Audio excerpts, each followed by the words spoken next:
প্রিয় দর্শক, আজ আমি আপনাদের জন্য নিয়ে এসেছি এক হৃদয় ছোঁয়া সত্য ঘটনা, একজন মহান সাহাবীর জীবনের এক অধ্যায়, যা আমাদের শেখায় আল্লাহর অনুগ্রহের প্রতিদান কিভাবে মানুষকে দিয়ে দেওয়া যায়।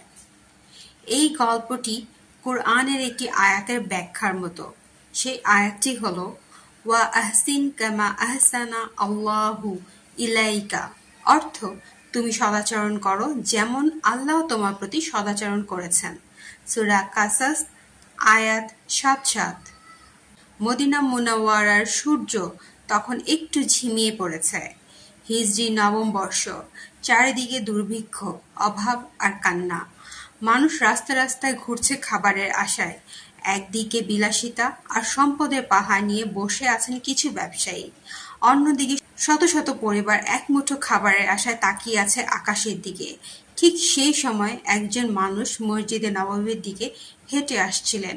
পরনে সাদা পোশাক, মুখে দীপ্তি, চোখে নম্রতা। তিনি হলেন হযরত আব্দুর রহমান ইবনে আওফ রাযিয়াল্লাহু আনহু। তিনি ছিলেন রাসূলুল্লাহ সাল্লাল্লাহু আলাইহি সাল্লাম এর ঘনিষ্ঠ সাহাবী, একজন সফল ব্যবসায়ী এবং অকপট দানশীল।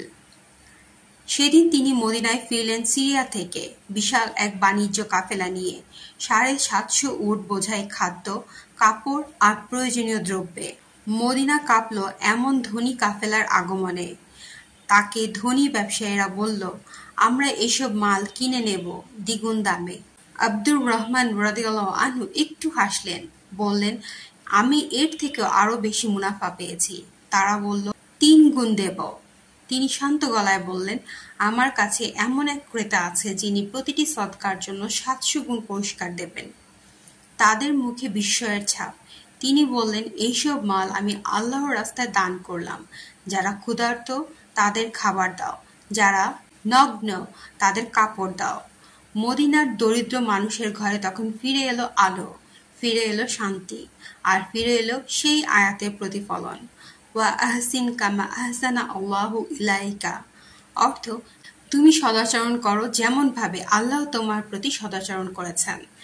আল্লাহ তাকে ব্যবসা দিয়েছেন, সম্পদ দিয়েছেন, সম্মান দিয়েছেন, আর তিনি সেসব কিছু ফিরিয়ে দিলেন মানুষের মাঝে ভালোবাসা, সদাচরণ ও দান হিসেবে। প্রিয় ভাই ও বোনেরা, এই গল্পটি কেবল অতীতের ইতিহাস নয়, এটি আমাদের জন্য জীবন্ত শিক্ষা। আল্লাহ আমাদের সকলকে কিছু না কিছু দিয়েছেন। কারো হাতে আছে ধন, কারো আছে জ্ঞান, কারো আছে সময়। প্রশ্ন হলো, আমরা কি সেটাকে নিজের জন্যই জমিয়ে রাখবো, নাকি আল্লাহর পথে মানুষের উপকারে ব্যয় করব? আজ আমরা যদি আমাদের আশেপাশে তাকাই, দেখব এমন অনেক মানুষ আছে যারা সামান্য সাহায্যের অপেক্ষায় আছে।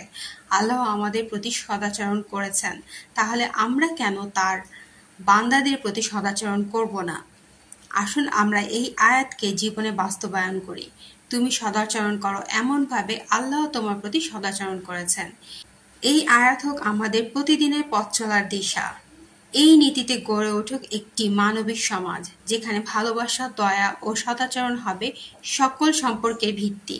আল্লাহ আমাদের তৌফিক দিন এই আয়াত অনুযায়ী জীবন গড়ার। আমিন।